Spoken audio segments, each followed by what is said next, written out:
97. Still here. Still here at 97. Yep. It's been a while since we recorded. It's been a while since we recorded. Has it been like 3-4 weeks? I don't even know. Almost. We last recorded on the 1st, the 27th.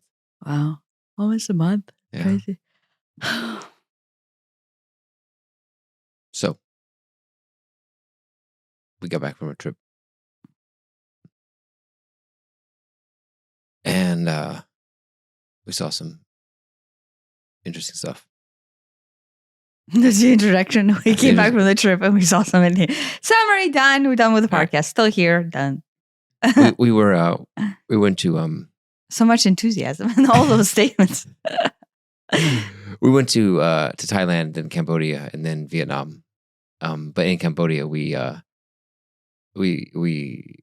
toured like the Angkor Wat and other temples around there. I think you just call it Angkor Complex. Yeah, okay. Yeah. Because like Angkor is like the name of the tribe, and the Wat just means that temple. So Angkor Complex is what people usually refer to it. Yeah. Or Siem Reap, like historical sites or whatever. It's a UNESCO heritage site too, right? I think so. I don't know. And we like some of them more than others, and some of them had different energies and such. But we're just gonna jump right into the temple itself. No, go ahead. No, go ahead. No, go ahead. How are you gonna open it up? Oh, no, I was just, to me, what's interesting, and I think this is the preface to maybe everything, is I was guided to go to Thailand, and then I realized /Cambodia for years. Yeah. Not as long as Egypt. Egypt was the first on my line, but we checked that off, I guess, in 2020 or 2021. I don't remember. 2022. Because COVID stopped us from going in 2020. Okay, yeah. But I had a dream that I needed to go to Thailand /Cambodia for, I don't know, probably since Egypt. Or not, but since we've been to Egypt. Like, so after we came back to Egypt, we've been to a lot of other places, but energetically, that was kind of the next thing. And I thought it's interesting because I don't know anything about Thailand. I don't know anything about Cambodia, but obviously something's calling me to come. Yeah. And I think that's the interesting part. Something was calling me to come. Yeah. Now I know what that was. Yeah. But prior to that, and we were talking to one of our friends, and I said like, oh, we don't have an itinerary, right? And that's usually how we do it. It's like, I don't have a plan. We don't have a plan. We have a plan of where we're flying to and where we're staying. Sometimes we don't have plans where we're staying, but at least in this case, we actually had plans where we're staying. But everything else is just open to interpretation. Yeah. It's like we get there and then we have 2 days to do whatever we want. Maybe that's explore the city. Maybe that's explore the temples. Maybe that's do a day trip out or whatever. Yeah. And we just kind of make it up as we go. Yeah. And I thought maybe I was thinking if we did not travel with kids, if the itinerary would be a little bit more solid, like I would have like researched things to do. But because we're with kids, I think like we need to be more flexible. Yeah. Because I know I can push myself and see 3 days worth of temple sites in the row. But, for kids, 1 day is too much. Right. And we so have basically, to bargain with them and give them a break day, pool day. Yeah. And so even when we went to Angkor Wat or the complex, it was basically like you pick and choose which temple you see. Right. Because the kids are going to last X amount of hours. Yeah. Which is strange. Right. But so you really kind of get, when I was reading the reviews for all the temples on Google, it was like, oh, you have to go to this one and you have to go to this one, and it's like, yeah, you could spend a lifetime researching and really diving into all of them. But with us, I guess, we kind of like a brushstroke travel. Yeah, which, it's kind of sad, but at the same time, in a sense, they're all similar. Yeah, yeah. But in a sense, some of them are vastly different. Mm-hmm. I guess architecturally, yes. And, historically, king such and such made this one and king this and that made that one and whatever. And this was the Buddhist king. And then, oh no, his successor was the Hindu king. And they, chiseled out all the faces of of Buddha off of it, and then and it's it's an interesting history. Well, maybe we should go through the history first before we hit the actual temple. So in the episode, we'll actually be talking about one temple. Yeah. Because unbeknownst to self, it was a huge energetic spot that I think actually I was being called to. There was two temples in particular I was being called to, and that was one of them. Now, when I went there, I did not know why I was going and where I was called to go. But I knew, because the itinerary was so open, and I was just going to kind of feel it. Yeah. I let that happen. And I had heard about Angkor Wat before. That's the most famous one. It's the biggest too. Well, no, I think you heard about the complex period. Like, I think when people talk about Angkor Wat, I think they also mean the complex. But it's like it's the tallest. It's the biggest. As far as acreage goes. Whenever you see pictures, it's that. Well, when you see pictures is that, yes. But like there are many of those gates that we drove through, like the one that I took a picture of that we stopped at. Mm-hmm. I saw a picture of that gate before, like somewhere. Okay. Because, it's Cambodia, so it's it's like jungle-ish, I guess, right?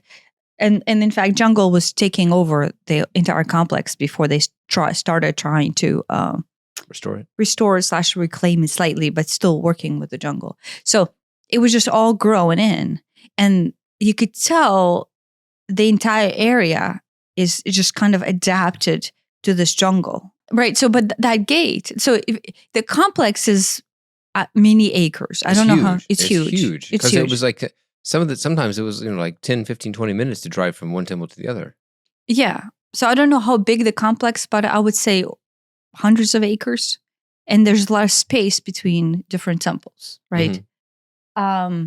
They're built in the, I think, 1100s, 1200s. Some of them, so the reddish ones, I read that they were 800s to 900s. Okay. So they were the older ones. And so the stone that they used for the original ones were older. And then the ones that are more modern, I guess I say modern, but closer to the ones, the majority of the builds were actually 11 and 12. And then the history that I read is that the empire that built them, and I guess it was, I don't know what the name of them was. It was started with a CH something. Used to be a coastal empire. The Kim? Or maybe, I don't know. Maybe the same as the language, the Kim? Maybe.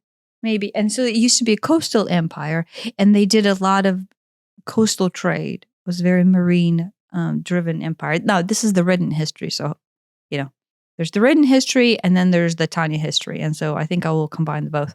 But written history says that they were first a coastal empire, and then at some point, because of all the conflict and warfare that went on the coast, because the coast was navigated between all the countries. Thailand is right there to the south, and then this, and who knows what the borders were back then. So who knows how big of an empire the French drew some of those borders in the 1800s or something. Yeah. So, but they referenced India trade, right? So and then they referenced other Asian trade. So for all I know, this tribe or this kingdom, let's say, I think it was actually a kingdom, was more.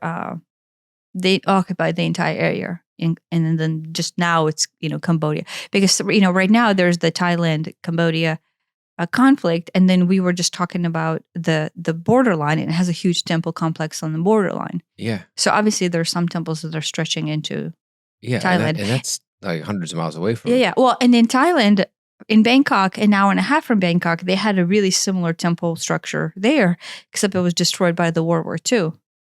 And I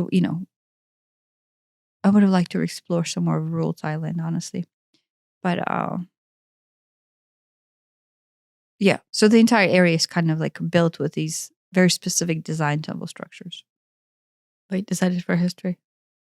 Oh yeah, so the temples were built in the Buddhist tradition, I guess. Well, there are Buddhist temples and there are Hindu temples. Yeah, but initially they were mostly Buddhist. And then at some point, as the religion started to shift, first they were temples and they were accepting of all religions. So that's what I read, is that when the kings initially started to build them, all religions were welcome. And so but they were Hindu temples. And then, but other worshippers could come and worship. And so there's Buddhist a lot of deities. What? Buddhist temples. Oh yeah, Buddhist temples, right? Yeah. So a lot of deities were there. But from the Buddhist standpoint, I don't know. It must be some interesting branch of Buddhism because there are all kinds of deities, not just. Yeah, I need to look into that to see what all these who all these deities are. It's like I looked for a minute, and it's like there are all the bodhisattvas, and there are a lot, and so but I don't know who the ones with the teeth. Yeah. Are they bad? Are they good? Like sometimes they look scary, but they're actually good. I don't know. Yeah. No, that book that Aiden has on the world's religions or whatever. Mm-hmm.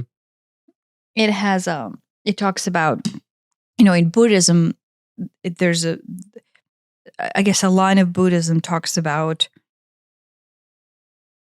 a balance between the demons, and there's a specific name for them, and then the angels, and there's a specific name for them. So I'll just call them demons and angels. And so most of these temples have representatory structure of the balance between the demons and the angels, or if you want to extend it into spirituality, the light and the dark. Right. We did our own self-guided tour, and so we didn't have anybody explaining things to us, but we overheard a tour guide explaining to a different group, conveniently in English. There's this. I don't remember which structure it was, but there's this long bridge or walkway coming in, and then on the left there's all these statues of creatures, and on the right there's statues of other creatures. And he said, on the left these are all angels, or and on the right these are all demons, and it's about the balance between them. Mm-hmm. And then you said that yes, that is exactly what you feel about the entire region. Is that it's especially Cambodia, and maybe even especially Siem Reap, that it's got both, and I guess everywhere has both light and dark, but it's open to both. Yeah, no, that was the first things that I noticed before we even went to the temple structures, because I try to read the energy of the place before we get there, or not before we get there, as we get there, like what is this about, right? And the change that we experienced going from Thailand into Cambodia, that was the biggest difference. Well, it was also, I mean, I don't know if culturally is the right word, but Bangkok is a massive city, and then Phuket, we just sort of bummed around to the pool. I guess I don't know how Timbali Thailand is. No, the but like area of Thailand. You mean the rule? Well, like you can read the energy of Phuket. It's a rule. It's a very rural. Yeah, but place. it feels touristy somehow. I mean, it has resorts and whatnot, but you can still feel what the energy is. Yeah, like for the normal people. That's closer to Siem Reap than Bangkok, because Bangkok, it may as well be New York City. It's crazy. Yeah, as a city in Asia, all the city planning is done with a forethought of energy, right? And so, like, in fact, our hotel owned / managed a little temple on the corner that was supposed to be an energetic spot. So even the construction of the hotels and these big complexes in Bangkok, yeah, are energetically supported. So just like Japan. Tell that story. I don't know. Is that a relevant story? Oh. Well, yeah. I mean, yeah. Whatever. It will take less than 2 minutes. So the hotel that we stayed in, which is like a name brand Hyatt. So I don't know, it's a Hyatt hotel, right? It's a Hyatt? It's a Hyatt, yeah. Hyatt. I don't know if it was originally built as a Hyatt. It was probably not originally built as a Hyatt, but it was being built in the 50s. And the construction of the hotel stretched for too long. There was all these problems that kept on coming up, and they couldn't finish the project. So it was almost like a cursed project, right? And they had an astrologer come in, and the astrologer read the energy, I guess, and said that the construction site is a sacred power spot, and it's basically, being imbalanced or being affected by this construction. I would say, construction shouldn't have been happening if it's a sacred power spot, but it's middle of Bangkok, so what are you going to do? So then the owner of the hotel that they were being, that was being built, decided to build a dedicated temple. I don't know to which god, there's a specific god. And I want to say they still manage it. It's like managed by the hotel, because the entire complex, I think that entire area is kind of built around, like the hotel has a huge mall inside of it. So it's like it's a whole shebang. And it's on the corner of this whole, hotel complex. You didn't like the energy of it. I did not. But I didn't. I say I didn't like the energy of it, but I may have been swayed by like what the over commercialization of it. You gotta buy your flowers. Everyone's selling flowers. You can buy your flowers outside, or you can buy your flowers inside. If you buy them outside, then it's just the people who get the money. If you buy them inside, I assume the temple gets to keep the money. Then there's these captured birds that you buy. Then you put them on there, and you release them on the and you put the flowers on the statues, and then you put the birds on there, and then maybe they fly away, maybe they get recaptured, and it felt really. I understand that they need money, and so instead of just asking for donations, it's this whole buy the flowers, buy the birds, buy the this, buy the incense, rigmarole that felt icky. Yeah. No, no. And here I'm this Western guy judging their thing.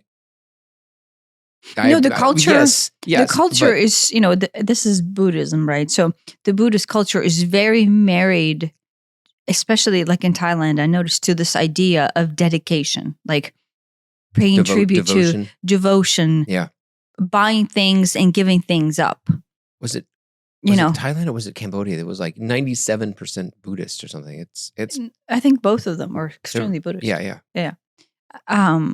Yeah, and so the, all the temples. That's kind of the thing is you bring offerings. So there's just offerings and offerings and offerings. Yeah, I don't know. Like all the Buddhist temple that we went to everywhere, like especially in Cambodia and in Vietnam, right? They have these towers of offerings. There's like a box of cookies, like one box of cookies, and there's 30 of them, and it's a tower of those cookies of 30 of these boxes. Right. They're sitting there in a decorative way. Right, and here's a pyramid of water bottles. Yeah, and you're like I know, and some of it's like Coca-Cola, and it's like really Western style foods and stuff. It's kind of weird. It's strange, yeah. But to us it's strange just because we're not used to it. No, we walk in and it's like there's a temple of like Dasani water bottles, like a whole pyramid. I mean, I'm talking like inside the temple, like on the altar, 2 square meter base, and like taller than me. So this is a lot of water. Yeah. Granted, it is hot, but no one's touching that water. I don't know where the water goes. I assume someone comes and distributes it to. Well, I think as a new donation comes in, or as a new offering comes in. Yeah. That I'm assuming it's sponsored. I don't know. Oh, maybe. I don't know. Then you take down the old offering and then you eat it. You eat the cookies and you eat the water and you eat the sports drinks or whatever they are, and then you replace with a new. That is how I'm assuming. I don't know. Well, it was interesting. But this is what's interesting, and this is not Cambodia necessarily, but this is the rest of it. Everything functions as an understanding of an energetic exchange. And I'm not saying it's accurate, but people think it's accurate. People think that I have to give something up in order to ask for something to be given to me. And, I'm reading, I'm still reading the Osho book. And that idea of exchange, like, is ingrained into the society. You could say for good or bad. Instead of everything is available to everybody, there's no need for an exchange. Well, so a lot of people think that in order for something good to come to me, I have to give up something that is of value to me. Sacrifice. I guess. And so the entire culture there is based on that, right? Like you go to the temple and you have to give the money, right? You have to give up X amount of goods in order to get goods, in order to dedicate the goods to the gods, right? So there's this energetic flow that they believe has to happen in order for the god to grant you wishes or health or whatever. Do you know what I mean? In fact, the building of the temples themselves and the ornateness behind that, right? Like all the temples in Thailand that we went to were so ornate, so many thousands of dollars went into it, that the kings believe that if I dedicate this temple with this ornateness to the god and also dedicate it to my wife or whatnot, this is the communications of my sacrifice of gratitude or I'm bringing on blessings through my devotion. And the Thailand ones that are maintained, that are inside that palace, right? They were like, some of them were porcelain, some of them were like gold jeweled. I'm not saying real gold, but the mosaics would have taken hours and hours and hours to create. Yeah. And then now maintain. Do you know what I mean? Yeah. And so the idea behind that sacrifice or that giving up or paying so much tribute equates to your gain. Right. It was interesting. Like I grew up in a church that was very much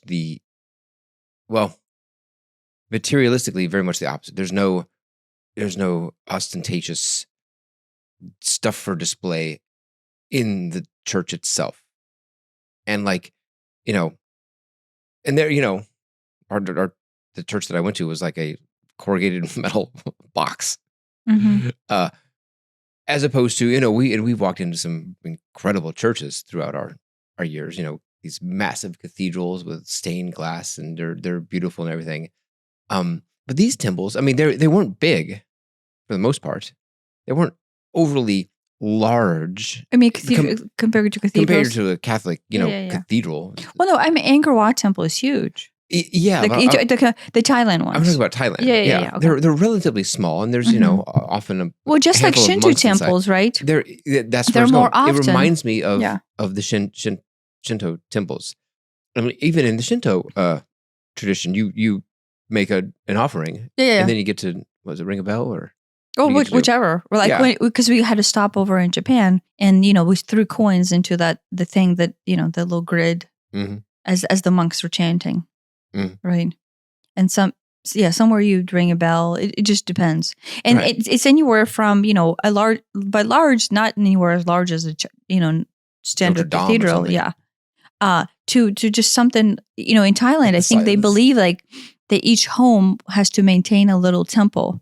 And so each home has this little, I say little, it depends on your budget, right? That's the thing. Another thing is, depending on how rich your family is, the type of temple that you maintain inside your personal boundary is that size. Yeah. And it could be like just a tiny little thing that sits on the, on a concrete column somewhere. And but it's a little temple, and they maintain them, and they dedicate flowers to them and incense and all that throughout every day. I mean, I like the idea of having a personal space inside your home that is sacred to some degree. It's like, we have our bedroom has this little sitting area off of it, which we just literally did not use for like the first 8 years of living here. And now that we meditate almost every day, that's the meditation room. It's not closed. There's no door to it or anything, but it's just but it's a space reserved for a sacred activity, right? You're not gonna go in there and I don't know what, play video games. It's a room off of our bedroom. Yeah, no, but here's the difference. When I got slapped in my face, and then we started like going down the spiritual path and like exploring, what does it mean to know yourself, and how do people do it, and how do people go about it? I didn't realize that's what we were doing, but that's what we were doing. One of the first things you will hear is like, oh, set up an altar in your house, and have an altar and have a dedicated space. And there was a part of me that got excited about the altar, and I was, kind of looking through the ideas of that. But then as I started diving into it, it never felt right. And so even though that is our sacred space, it is not an altar space. Right. No, I was going to go with it. That's where I was going to go with it. A lot of people have altars. We do not. Yeah, but because energetically, yeah, it just does not feel right. And, I mean, we're fortunate, if you're in a studio apartment, you don't have the luxury of having a meditation room and an office and a bedroom and a living room and all that stuff. But having separate physical spaces for different activities is, I think, very, very helpful to one's psyche at the very least. Mm-hmm. But having one dedicated to be a sacred space in your house. 5 years ago, I would have thought that was the dumbest thing in the world. But now it's super important. And if we ever move, then that would be like something that is necessary, either for it to have, or we would have to figure out a way to do it. Yeah, I guess the way I see it, though, and this is, we're not in Cambodian temple, but I don't know if you'll keep this in or not, but our entire home is kind of a temple. Right. Like I have decorated and designed our entire home to be the sacred space, but it's not overly temple and dedication like. It's just, I when I say temple, this is what temple means to me. Here's a pile of rocks, quite literally, that we have a pile of rocks that we have collected, and it sits in our kitchen inside a little basket. And anytime we get more rocks go there. Yeah. Right. I have acorns and little leaves and little, I don't know what else, some kind of other dried berries that I picked up. Like when we were in Greece at the Oracle. And I have those laying in a little plate on our stove. Yeah. So there's these sacred things, by I say sacred, just things that mean to me, something means to me that I find energetically sacred. And they're just sprawled all throughout the house. I think that was the point I was originally trying to make. Oh, sorry. Did I interrupt? Oh, no. You brought me back to it. Is that it doesn't have to be fancy or ornate or cost any money at all. Yeah, acorns don't cost money. Yeah. It's just, I have decided that this is the space that I'm going to reserve for a higher purpose. Yeah. I'm not eating my soup here. I'm not playing video games. That's that. No, but even if where we eat our soup, we have piles of rocks. Right. But there's a space for that. I mean, having a different space, but specifically having one for whether it's meditation, whether it's prayer, whether it's whatever ritual. Yeah.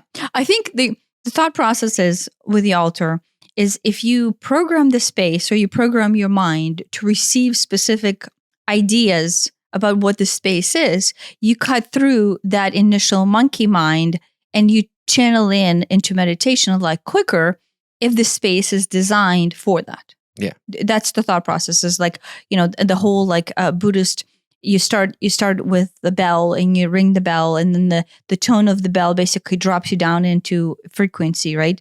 And you go into that meditative space quicker, right? But, maybe this is just me being difficult or maybe this is me reading the Osho book.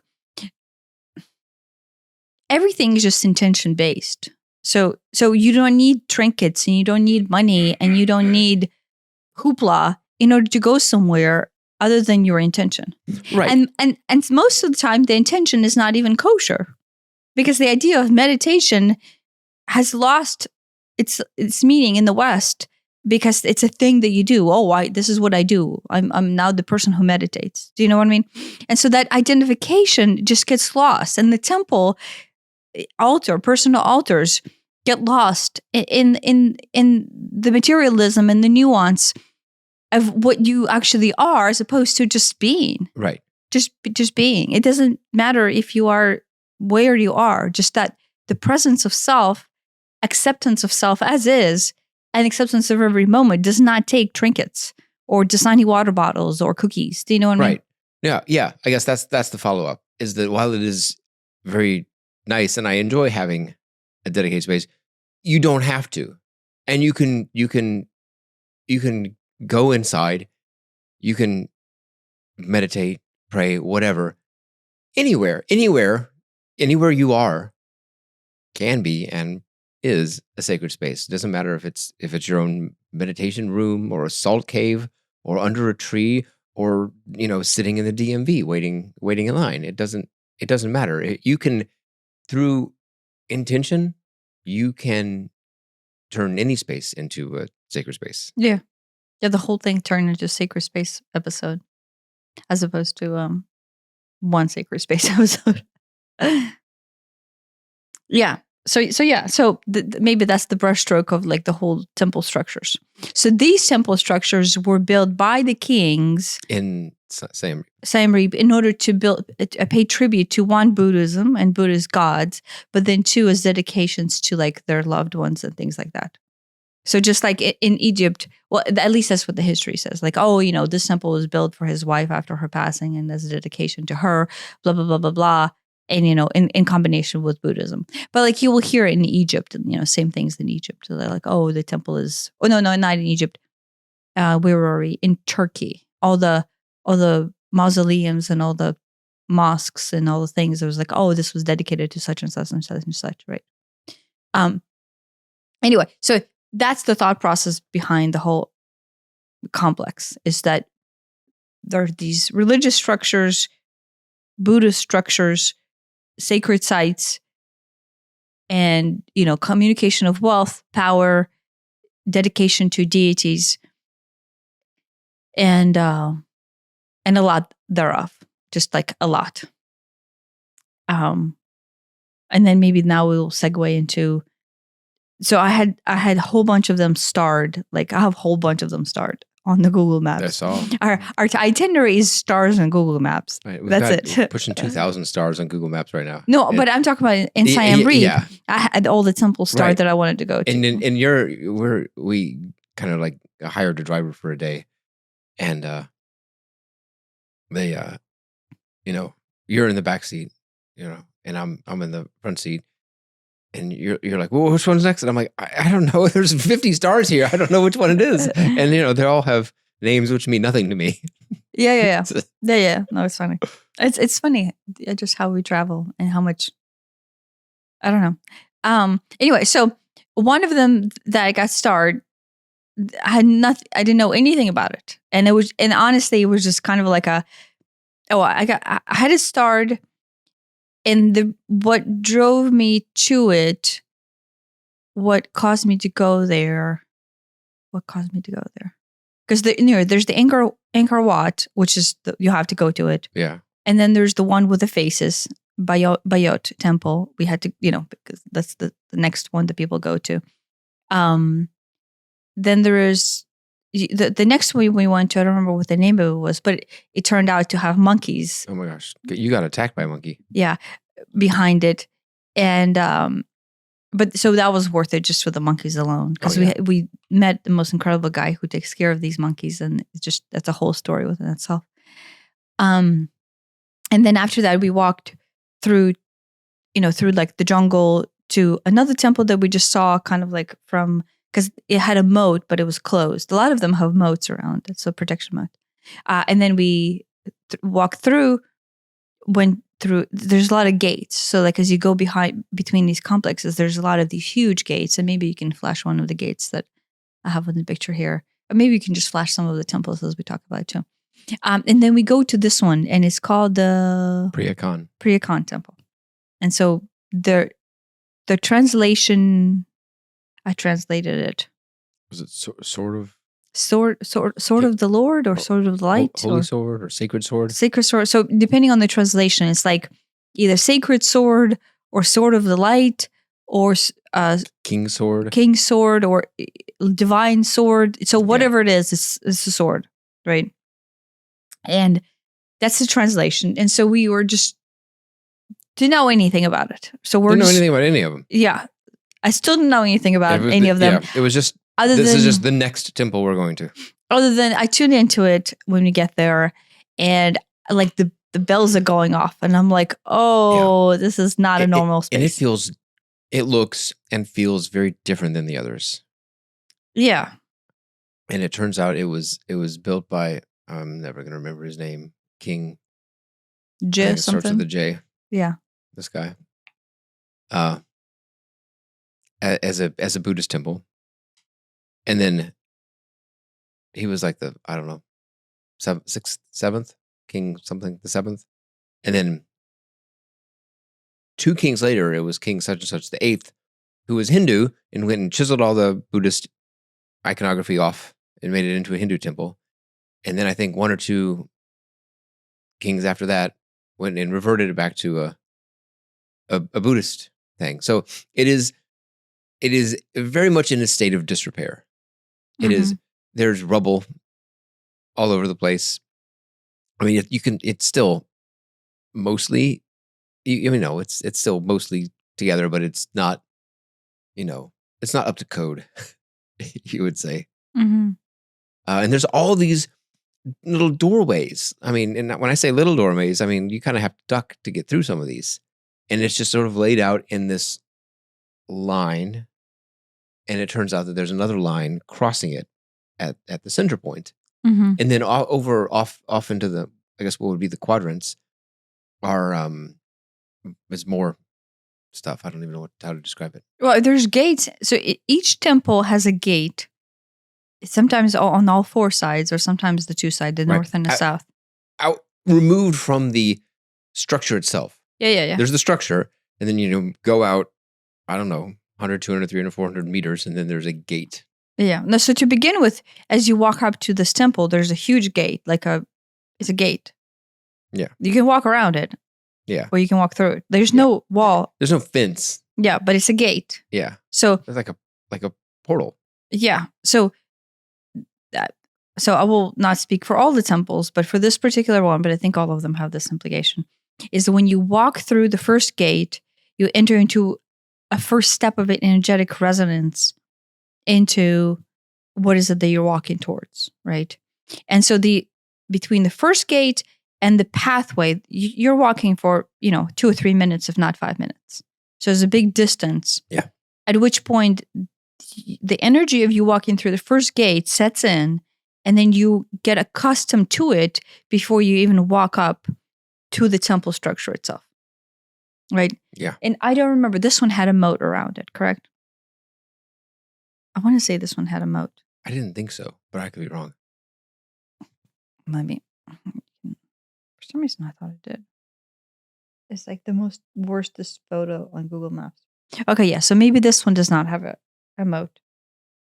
Okay. So maybe this is what I would say. So I don't even know how to introduce that. But the entire so you walk in through the first gate, you have to do a little hike before you get to the temple. And then you had the temple entrance. The gate is the entrance, but you have the next entrance, and in this case, it's walled up, right? So there's 4 entrances on the cardinal points, and then walls between them. So in this case, in order to actually get into the temple, you have to walk through an actual gate that has walls around it. And so then you are completely into the energetic absorption of this particular temple. And so then the entire temple is designed. No, I say this now, but this is just not something that I already knew then. I just later basically started reading the energy, and I'm like, oh, this is what the design is. It is designed to channel the energy to the center point room, that inside of it has what the Buddhists call the stupa, but what you refer to as the Djed. And I think the Djed is probably a more accurate description of it. The Djed being from the Egyptian Djed. Yeah. Like the little, that thing. Yeah. But I think Djed could also be interpreted as a sword, depending on the translation. I could see that. And so this entire thing, magically, I say magically on purpose, was designed to have a specific resonance of channeled energy for propagation of all of these doorways, all of these chambers, all to channel the entire energy complex of this temple to the center in the most magnificent way. Like we have been to a lot of sacred places. in Egypt and Machu Picchu in England. And I mean, Egypt's great, but oh my gosh, this thing is next level. Right. I mean, it's like I mean, kind of like Stonehenge type of thing. It's like, oh, this was a energetic focal point, and you can literally see. I mean, here's the Djed. You can see the focal point of the focal point. It's right there, and it was previously surrounded by these statues to kind of help it. Oh, the room, the Djed room, which is not a big room. It's maybe 2 stories tall, 2.5, 3 stories tall. It had jewels embedded in the wall. You can see the holes because, people stole them. So it probably, it must have, all the, it would have looked incredible with all the sparkling jewels. Well, the whole thing had jewels all around it. But yeah, the room itself was also jeweled. I mean, a lot of holes. Yeah. Hundreds of holes. And, that entire region, especially Cambodia, is known for their jewels. Like, back in the olden days, right now, when you say jewels, you're like, wait, what? Because we don't walk around with jewels. Do you know what I mean? Right. But no, jewels was the thing. Yeah. And, jewels are what? They're crystals. Yes. They're crystals. And in this case, embedded in walls in order to aim the energy, to amplify the energy further into the Djed. One of the statues around it, and here's a picture. You can see the Djed in the background. The statue was of Lokesvara, which translates as the one who looks down, or Lord of the world. Yeah. Yeah. Yeah. It's gone now. It's gone now. The feet are left, but the statue's gone. But in the 40, I think it was a 42 when that picture was taken? This picture was taken in 42. Yeah. So in 42, when the picture was taken, it was still there. Missing an arm. Well, wait. Missing a couple arms. I think it's a multi-armed deity. Yeah, but where did it even go? Right. It was facing out. I just realized that. It's facing out, away from the Djed. Yeah, it's a protection. It's a we spend time there, right? And then we end up walking the entire perimeter out. I see the gates, and they're same gates as the Egypt. So I would say this, in Egypt, when individuals, and so in Egypt and also in Peru, right, there are these doorways that you see, and if you get the right guide, I don't know if a right guide exists, but if you get the right guide, they will tell you that the doorways were portals. They were just energetic portals, right? Mm-hmm. And it's either an energetic portal for travel or energetic portal to bring in the energy for whatever you're portaling into. So you could use it both ways. And and maybe in the Alexander the Great, the last episode we talked about the portal there, right? So in Egypt, Elephantine Island, they have open portals that you actually travel through. But then in the temples, they have these portals that, like in Karnak, for example, when we were there and we were walking through, one of the guys was like, oh, look at that. And then we have the picture of Annabelle. Maybe you can flash it here in front of this. And it's just a flat facade, right? Oh, yeah. And then there's a carved portal structure into it. It looks like a doorway to nothing. Yeah, to a layperson is what it looks like. Yeah. But they're energetic portals. And it's in Egypt, this particular one that I'm talking about with Annabelle, it was positioned to where it was shooting energy out, and the temple structure that it was right here, it was feeding the energy into the structure. That's what that one was, right? But in this case, the entire complex, all of these corridors that are cardinal direction corridors lead up to the center of this Djed, to this room, right? And in this case, they're quite literal portals because you can walk through these doorways. So in this case, your energetic frequency, if you were to choose to walk this, would then sync up and energize and then become acclimated with each step more and more and more to receive the energy of the portal that has the Djed, right? So whatever you want to call the traveling through the portals, but it was designed for that. Yeah. And also receival information through the portals, but also as a, so then several nights before that, I have series of dreams that basically kind of lead me up. Should I even go into the dreams or not really? Or are they just irrelevant? I don't know. Oh, I don't know. I have a series of dreams that basically lead me up to where I'm able to connect with the temple on a specific frequency, as opposed to just walking in and not being able to feel it. And so Annabelle felt it. I don't know if you felt it, but the entire Djed room is just buzzing. Yeah. Like, yeah. When you become energy sensitive, the first thing you feel is an energetic electrical charge. It's a huge electrical charge. I don't know that I felt it like ramp up as I got in there, but as soon as I crossed that threshold, it was like, oh, this room is like on fire. Yeah. Did you feel it ramp up as you got closer? No. It was just because it was everything, because this is like fourth or fifth temple we're hitting at that point, right? Or maybe third. And then as we approach into it, like to begin with, we're just walking.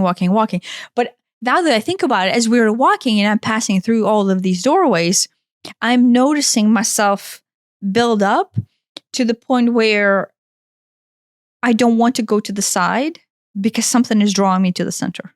Like, I don't know if you did, because you often stayed behind and did your own photography and whatnot, but I don't know if you felt like they didn't want you to go to the side to begin with. They wanted you to make it to the center. I'm trying to think if I did go to the side first. It was difficult to go to the side because it was difficult to leave the line, right? Like, it's basically magnetism. I guess I went to the side and I'm like, it wasn't. See, I say it wasn't interesting. I mean, it was interesting, but it wasn't. After I made it to the center, then I wanted to go to the side. I wanted to explore variances. But to begin with, I was drawn to the center. So there's this, I would say, if you're sensitive, energetically sensitive, there's this huge magnetism in the first person experience that drives you to the center of this Djed. I was magnetized to it. I can tell I was magnetized to it. Without even knowing it was there. Yeah.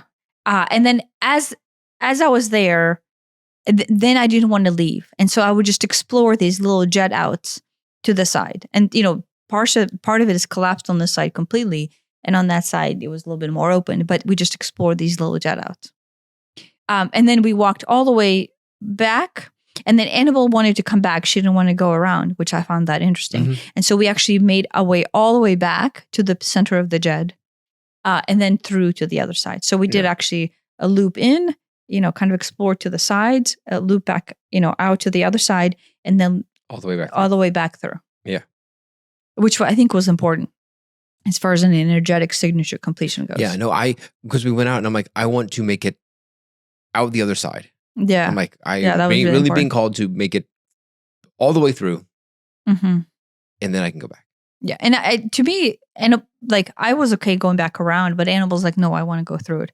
But Annabelle also has ulterior motives. She doesn't like cicadas and bugs, and it's a jungle. So.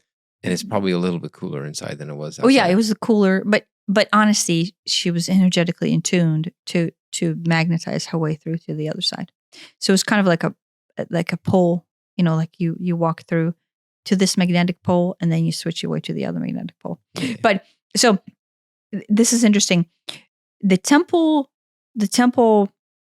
Djeds, not the Djed, the center Djed, but each one of those hallways acts as a Djed. A crossing? The crossings acts as an energetic battery, to where it has all have, I don't know if it's positive or negative. Maybe you'll be able to tell me. It has one pole at the corners of the entrances, or at the points of the entrances, right? And then energetically, the next pole is at the center, coming into the center of it. And then that amplifies the entire structure within. To me, battery isn't the right component. It's more of a capacitor and a inductor, because when you combine capacitors and inductors, they make a resonator, which you would hook to an antenna, and that's how you get radio waves. Okay, so it's the whole to thing, me it's like that. No, so I don't know technical terms, but so the whole thing is a mechanically built structure. I would say mechanically in the sense that in the same way the pyramid is a mechanical. Yeah, well, Yes, slightly different though. It actually, so I told you before that they are, all of the temples, and this one included, are designed as circuit boards. Like, like, and I don't know anything about circuit boards, but like there's energetic intention and relay stations, and maybe capacitors and transformers is one of those, to where the temples and so that, there's a crossroads, but there's these mini buildings on the sides, and they're energetically matched to balance out all four sides. I mean, they're in ruins, but they are energetically balanced. And so, however it is, if it's a capacitor structure, it drives the energy from the point of inception at the wall. In fact, you start with it at the gate, but from the wall, it kind of locks it. Like, to begin with, you start to resonate, and it starts to bring you in magnetically. Yeah. But then the second you hit the wall, it is its own circuit. Like, it is a very distinct circuit, right?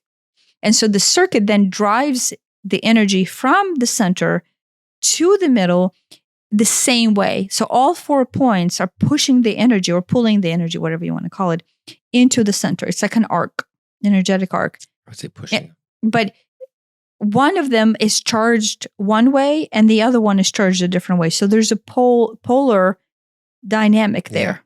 Yeah. And so the whole idea of the angels and demons, the light and the dark, is represented in the polarity of the charges. Yeah, it's like almost like north-south is up, and east-west is down. Up, down, left, No. So if this is the center, I don't know, maybe I need to draw a diagram and you can reference. If this is the north and the Djed is in the middle, yeah, from the north to the Djed is going, let's say, from the positive to the negative. And over here from the east to the center, from the east into the Djed is going from the positive to the negative. So it's a loop in, loop in, loop in, and loop in. They loop in into the center. So the outside is all one charge, and the inside is the opposite charge. Yeah. Oh, okay. I thought you meant positive, negative.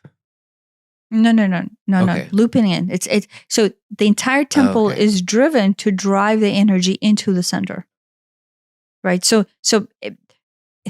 this is what I don't, again, not a scientific person. Maybe this is why you hear, but it is an energetic signature of mixture of electricity and magnetism that makes this work.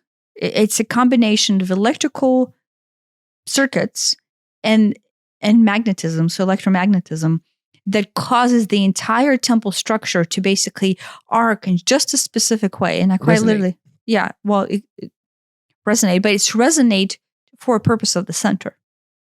Yeah, and there's no, I don't know if, I don't think there was ever, the Djed was ever covered. I think it was always open to the sky. No, it's open to the sky.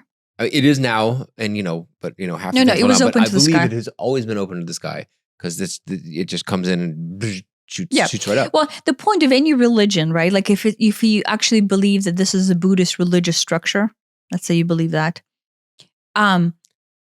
is to connect. It could to the higher realms. It could be both. It could be a Buddhist religious structure, and at the same time, there's a deeper purpose to it too. Well, Buddhists today, we're making this machine, and at the same time, it's maybe, depending on how cynical you want to be, under the guise of a Buddhist temple, or while we're at it. I think the Buddhism today is different than the Buddhism. I think when this was built, and just like Egyptian temples, the Egyptian priest, right, the priestly class that was in charge of the temples and took care of the temples, are different than what we would consider to be a priest right now, right? That for sure. And the God, the statue of, I say the guy, but the God, and that looks down, right? Mm-hmm. The design of it is not earthly based. Like human on earth right now, if not in tune with greater knowledge of the universe, would not be able to just go and, I will just do these energetic electromagnetic arcs and arc into the center in order to communicate with God. Do you see what I mean? Like If the Buddhist priestly class had that knowledge, then they were at the different level of a human existence, right? If it was human derived knowledge. But I would argue that that knowledge was protected and set up by the deity who was that gentleman standing in that statue or represented in that statue. And I assume there were others because there's four. I don't know if there were others. You don't think there were others? So, I don't know. I don't know if there were. If there were others, it was the same God. That's what I mean. Yeah. Like there were four around it because there was four passageways into that Djed room. Yeah, I don't know. I would say this. When it was originally designed, it was designed for light, for the communication with light, for propagation of light, for energetic facilitation of light into Earth. It does not mean that light within itself does not have a polarity of dark, right? But it was within the understanding of light that the temple was designed. I preface with that, just because. So when you walk into the center, and I don't know if that's still the case, but when we walked into the center, it was just a lot.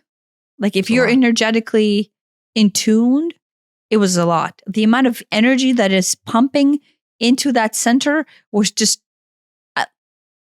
When the because we coming back, we crossed through that room with a tour guide who was leading some other small group, right? And he was explaining how it's a Buddhist stupa and this and that. But him and the other guy seemed a little off in a way that, like, I'm like, oh, are you off because you just crossed into this room? Did you? What do you mean seemed off? Like, in a way that, someone would be overwhelmed by the energy of the room. Yeah, and people don't want to stay in that room much. Like they didn't stay in it. That was the focal point of that room, and they didn't stay in that room much. But that's what I mean. It's like, he's like, okay, this is the stupa, and then there were jewels on there, but like the guide wanted to leave. There was an anxiety about being in there. The guide wanted to leave, but the other guy who was Australian wanted to stay because I drew him in there saying, oh, you should totally come in here and stand here and feel the energy of the room because it's incredible. I didn't know you said that. Yeah, I said that because they were meandering over there on the side. And I'm like, what the hell are you doing meandering on the side? Here's the main attraction. And so I draw the Australian guide in, or the Australian dude in, and the guide is local, Cambodian. And I said, oh, you should totally come in. I'm like, the entire energy is like centered to bring you into this center. And so, of course, Australian guy gets sold on it. And so he comes in, and then the guide proceeds to tell him about the artificial story of the stupa. Yeah. But yeah, he didn't want to stay in there much. Well, he's maybe more open to it. Or maybe he knows, or maybe he feels it more than the Australian. Well, no, but I wanted an Australian guy to experience the energy as opposed to just moving on. A lot of Australians. Yeah, well, it's so close to them. Yeah, I guess it is. And they are first world country with money, and this is an attraction that is worth going to, and it's not that far from them. The guy said it was like 7 hours flight for them, and that was from Adelaide. Yeah, which is at the other end of Australia. Yeah. Anyway, so yeah. So that's why they were in there, and the other guy just wanted to move on. But I had the Australian guy stay in there for a little bit. Yeah. No, there were so many crossings on the whole trip that we had with these specific people that I noticed, like, oh my gosh, just the energetic connections that we have built and the specific things that we have said and specific things that I've done were just so amplified on this trip, more so than any other. That I'm like, it was crazy. It was crazy. It was crazy. I mean, now thinking back, it was like at the time you don't think about this as crazy, but just all these little nuances that happened that were just part of the whole 2-week process. Anyway, so I don't know, where do I go from here? So that's the temple design. Yeah. I don't know, where do I go from there? I don't know. I mean, that's It's clear that it was functioning as some sort of PowerPoint and has been and continues to. Yeah. So, okay. So that's kind of like the temple structure and the energetic design. So when we get there, it is a lot, right? But that was kind of it. Like I walked away not thinking anything about it. And so that night, and this is where maybe the story gets slightly more personal, but slightly crazier. But I find it very interesting, so it might be worth sharing. I have a dream that I'm talking to somebody who is, I would say, like multidimensional, right? Mm-hmm. And then the way he presents himself in my dream is interesting. And then he is talking for someone who owns the temple, right? Like he's kind of like a liaison, and he's able to channel the person who I'm not able to talk with, but he's the designer / owner of the temple. And so basically he's a relay station. So we kind of do this, right? And at the end of this dream, he tells me that the person who built the temple is concerned about it being misused. And then I basically say, oh, no, tell him not to worry because I have already closed the temple, closed the portal down, or closed the temple down, right? And I wake up with this, some dreams are dreams, and some dreams you're like, oh, shit. And so then I realize, oh, that's what that was. And so then I basically, like through retrospect, read the entire energy. And the temple was just basically running this huge, massive amount of energy through it that was not kosher. I will not go into details. I can give you a lot of details, but I will just kind of brushstroke through it. It was not being used for the intentional purpose of love and light. Yeah. So somehow it was taken over. Like, of course, I'm way too curious and nosy. And so I'm like, well, who, for how long, why, how was this allowed to happen? Why is this happening? And so all of those questions are obviously always ringing in my head.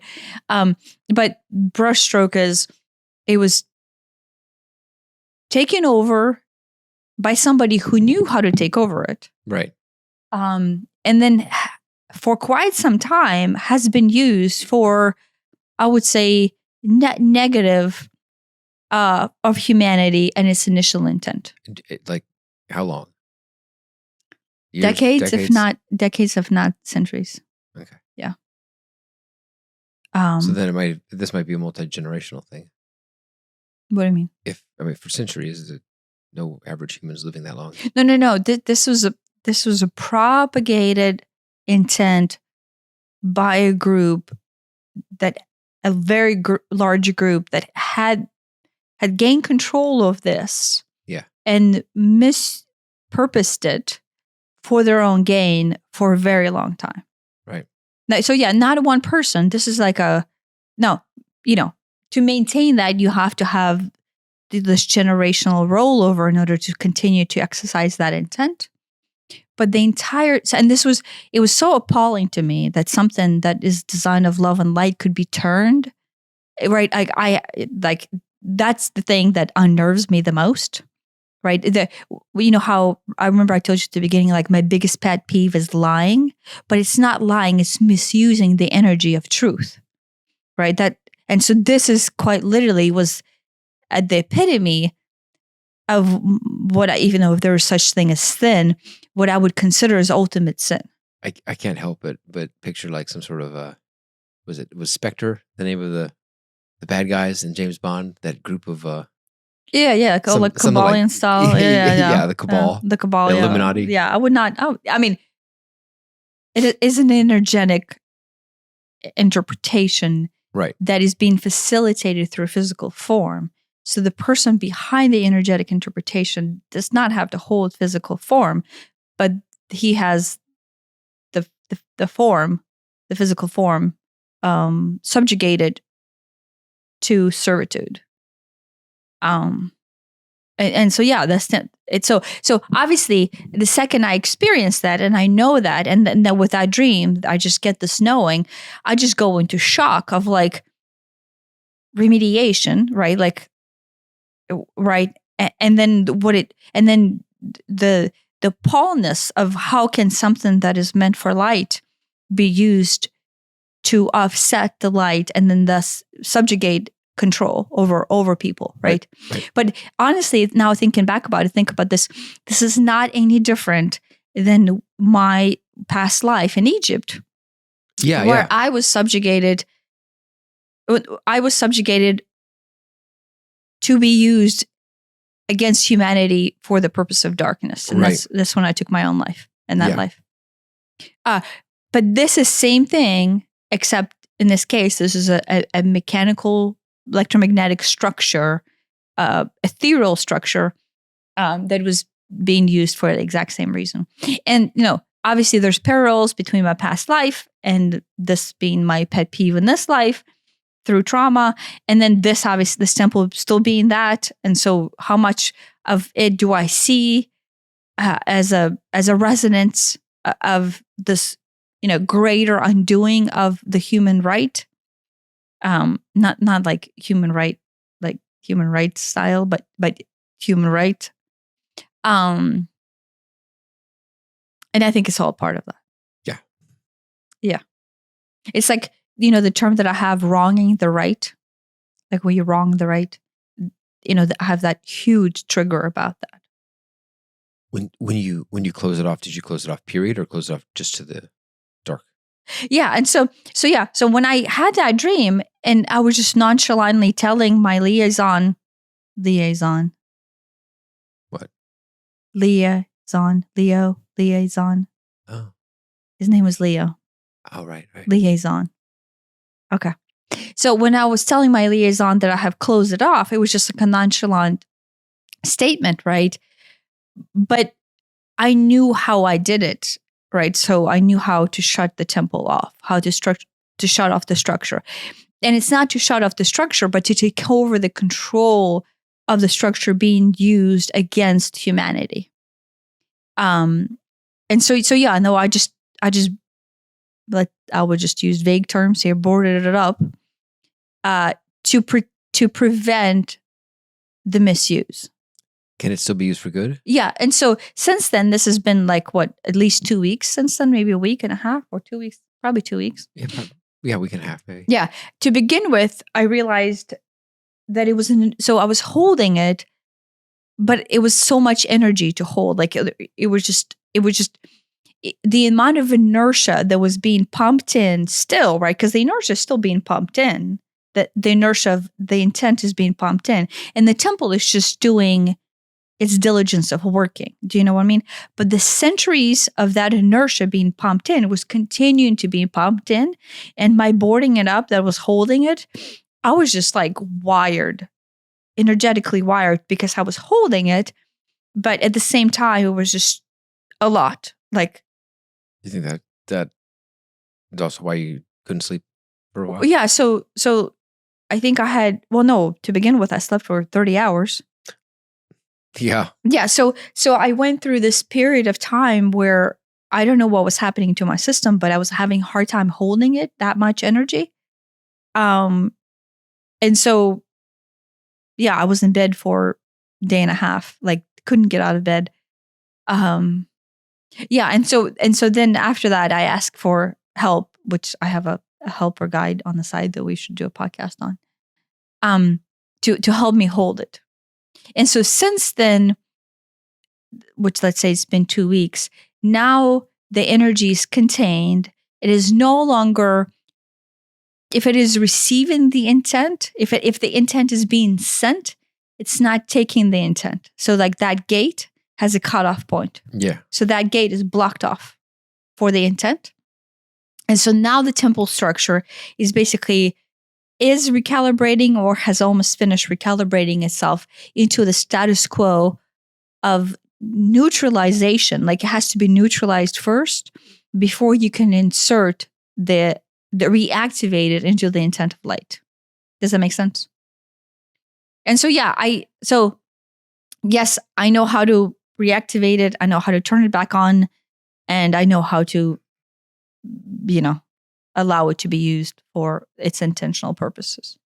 what's interesting is that now this happens a lot when we leave when we travel, when we leave places, things happen.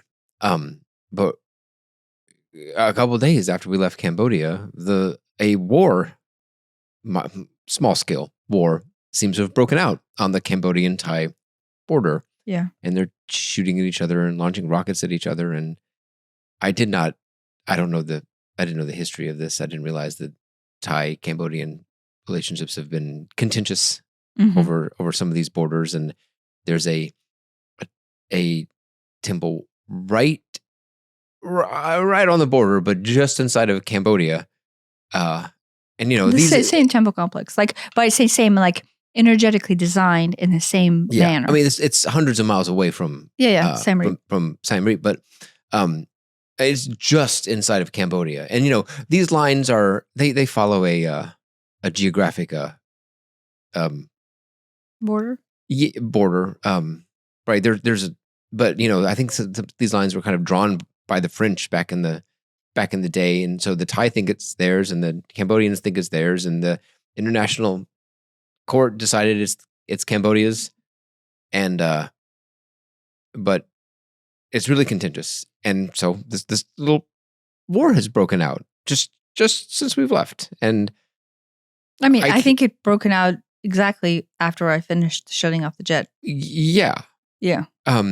Yeah, but which sounds like a bad thing. Yeah, right? Yeah. It's like, ooh, it's war. People are literally being hurt and killed. How is that not a bad thing? Yeah.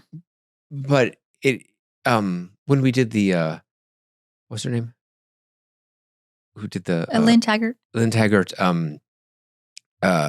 peace meditation thing. She had done one in the past in I don't remember where it was. Libya or Senegal? Or it was somewhere where they had civil war. Yeah. Sudan? I thought it started with an S. I thought we started with an S.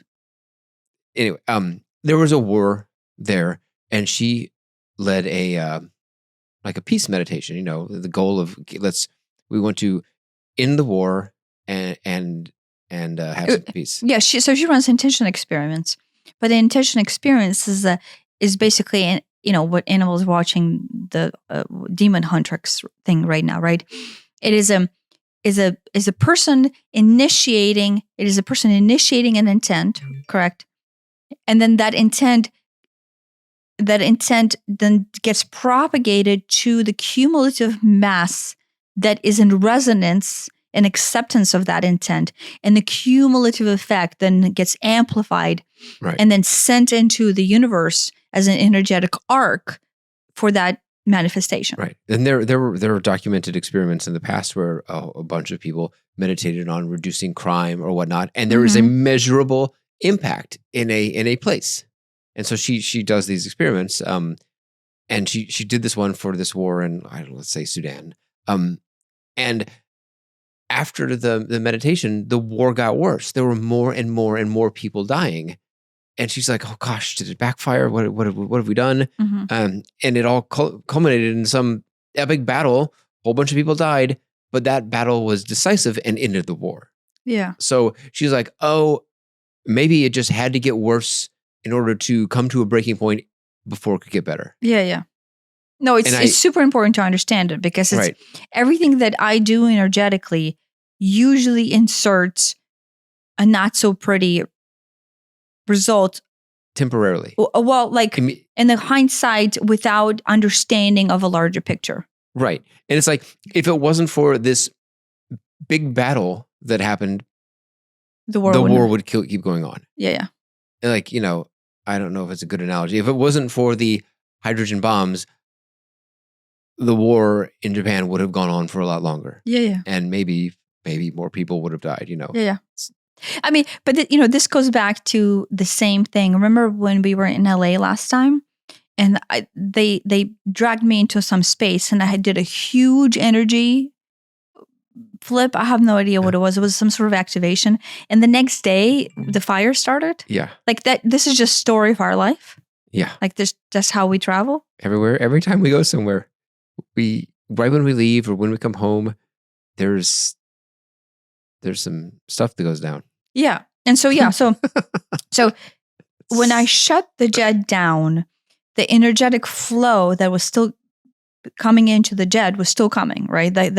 Let's say I had to conspiracy theory this, the entities that had the Djed under control were still had their full intentions of continue this Djed to function the way it was functioning against the humanity, but for the greater good of their making, right? But after I shut off the Djed, the influx, the influx, the energy coming in is being shut off, and then that cumulative tornado of it not being able to be propagated the same way as has been for centuries has to bring on the change.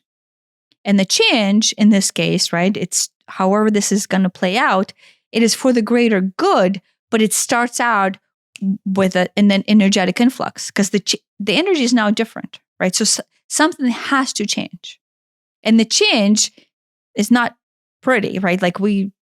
Change is rarely pretty. Yeah. And so the change in this case is now all of a sudden a conflict on the border that has been there for, let's say, centuries. And let's say it has been there centuries, or decades in this case, but is now apparent and seen through the world. So that conflict is visualized and is presented forward as opposed to being hidden. Yeah. It gets revealed.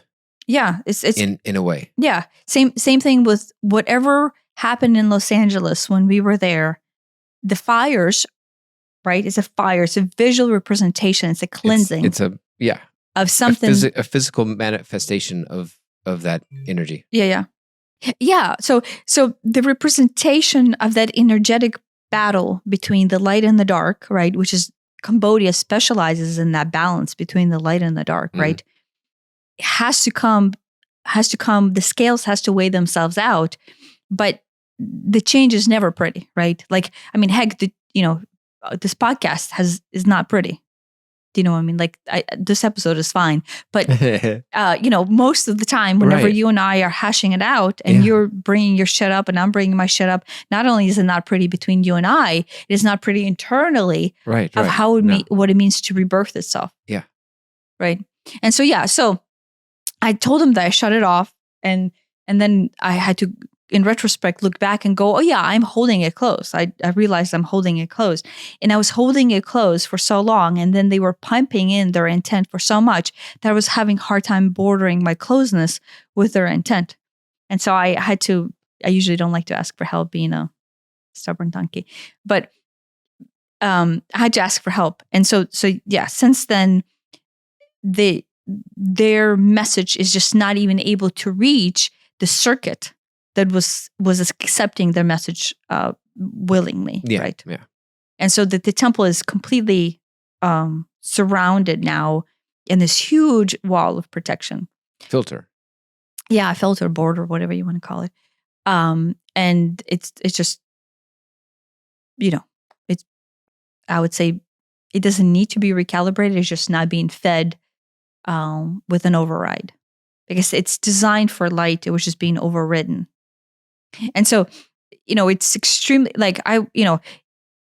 Egypt has a huge energetic signatures, especially there's 3 huge points within Egypt on the Nile that carry out a huge energetic wave that has been active and has been acting for the light and has, never stopped acting for the light, let's say, I would say centuries, but, millions and millions of years on Earth. It is just this huge wall of light that is, constantly emitting itself. But this spot, I would maybe not as powerful as Egypt, but has an energetic potential, or had an energetic potential to be as powerful as one of the Egyptian spots. Yeah. I'm curious. I want to go look up the latitude and longitude and see if there's anything special about it. Oh yeah, I don't know. Right. So no, it was.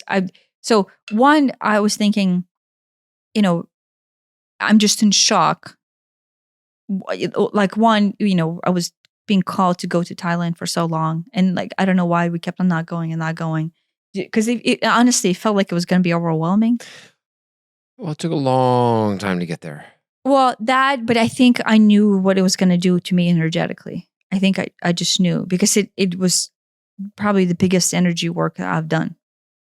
Do you know what I mean? As far as being able to hold space, that much space, and to offset, something that has been wrong for so long. And maybe have the right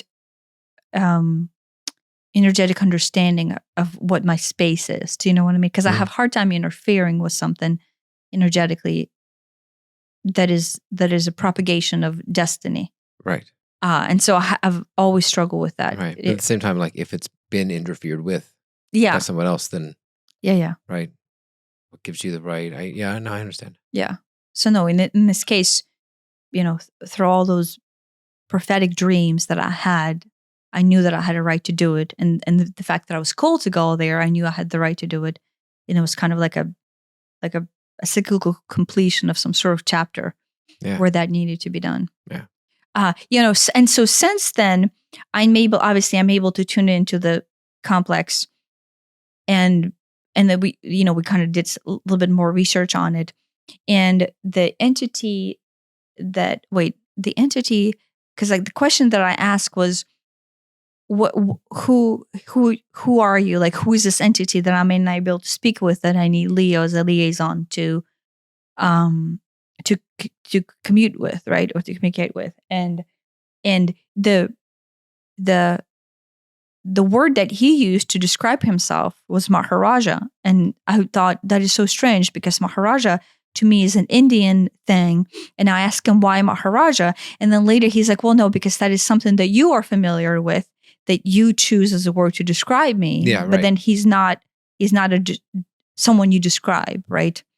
And so the term of the one who looks down, or the Lord who looks down, I would say is a very, very accurate term, because it is unnameable, but it is the one of creation. And however you want to interpret that is, there's multitude of ways to interpret that. In fact, the translation is not even, like, we don't even know what the translation is. It's all ambiguous, right? Right.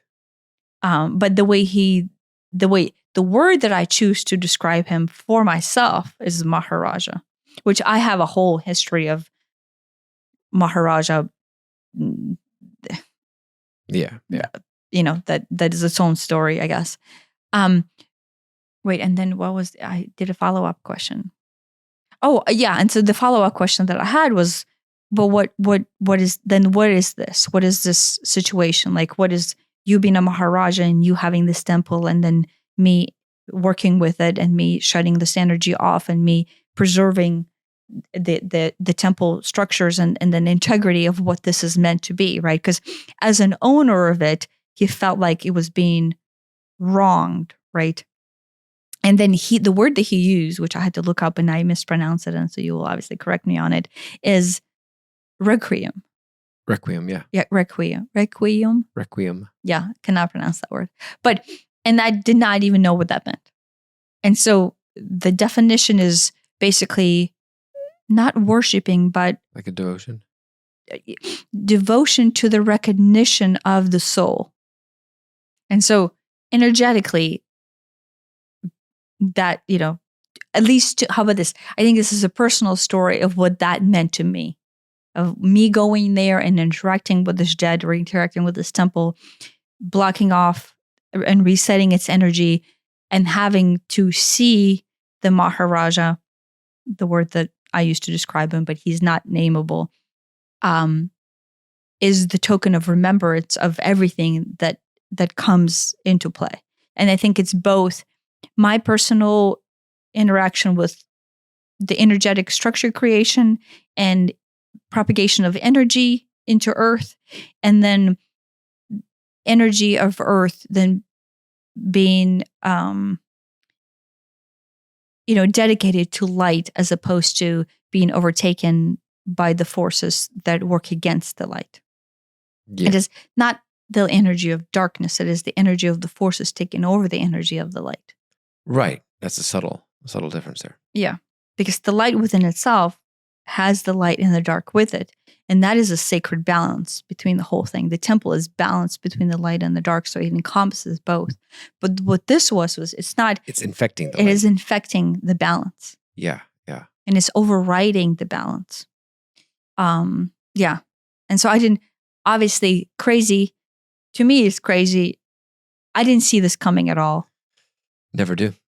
But now I see the entire structure as this multidimensional point that glows in emerald light. Like, so the whole Djed area, the whole sacred temple that is around the Djed is basically this, it's not a diamond in a sense, but it's like a pillar pointed diamond, like a crystalline diamond.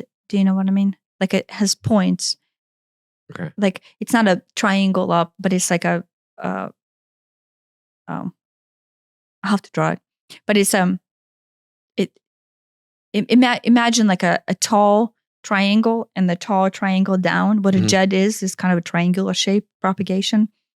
But it glows this emerald light, which was its original intent anyway. So I think most of the gems around it were of emerald.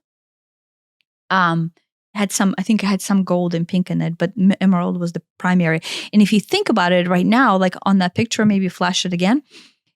The moss that is covering up, or like it's green energy. Like to me, like when I'm there, it's not really mossy, but it felt like it was mossy and green. The area that the war is in is called the Emerald Triangle. Emerald Triangle, yeah, which was another validation of this whole thing. And I knew it was emerald before the war in the Emerald Triangle erupted. But the whole thing is basically this multidimensional circuit that sits outside of three-dimensional space. Now, it is quite literally in a three-dimensional space, but it functions outside of three-dimensional space. Right. And I see it in that three-dimensional space. And then since I had a dream where I was basically telling people that I could bring people into multidimensional space. Which is perfect because, the activation that I received, which is the remembrance of the requiem, right? It is being able to transverse three-dimensional space into the fifth-dimensional space and be able to work with that. And so the entire thing is absolutely beautiful in a multidimensional space. Like, one, I think is beautiful in real life too. Like, honestly, I think you and I should just like go there and spend several weeks in that city and just like maybe set up shop in that particular temple and just kind of like document it and bring it to life for what it's meant to be. I don't want it to be overrun by tourists because I think in my dream, there was a treasure hunt, a scavenger hunt that people were participating in order trying to find this. Oh, yeah. But not in a good way. Well, possession, like bragging rights. I don't know. But so I don't want the temple to become that, obviously. So I don't know how much. Maybe I'm recording this now. I'm questioning if that's going to do it. Our army of listeners are going to swarm and descend on the temple. Oh, that's true. There you go. But it is a sacred site that should be recognized as for what it is. Unlike Egypt, it's not overrun. Like most people skip it. Like we saw one other tourist inside of it. Yeah, but we went to the Preah Khan temple, which is what is deemed as the Tomb Raider temple, right? That had a lot. And it was swarming with people. You see what I mean? That was the only one swarming with people. Angkor Wat had a lot, but it's so huge that the density wasn't as bad. That temple does have magical energy on its own. Which one? The Tomb Raider temple. It has very unique energy on its own, and it's not corrupted. And bees. Well, yeah, I don't even know what those things are. Yeah. But this one, it kind of like.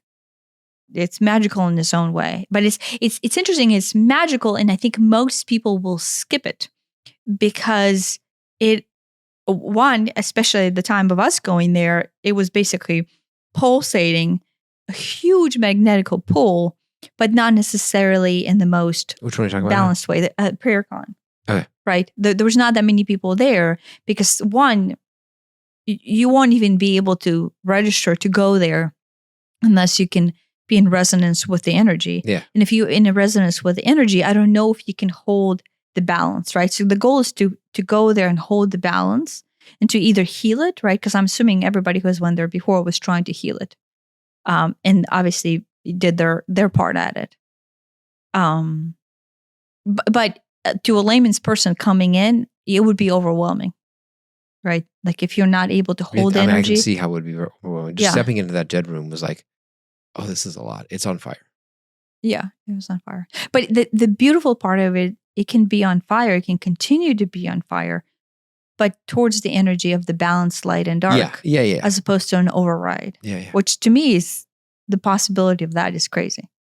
And so since then, basically, I'm, just right now starting to understand how I can use the energy to change the frequency of Earth into the multidimensional, to step in from the 3D into the 5D, just like that. But then, the second we hit 5D, it's just gonna skyrocket. But the initial jump would have to be that's the difficult part, is going from the 3D into the 5D. But yeah, activating that temple, overriding the programming and activating that temple for the light is just enormous. Right.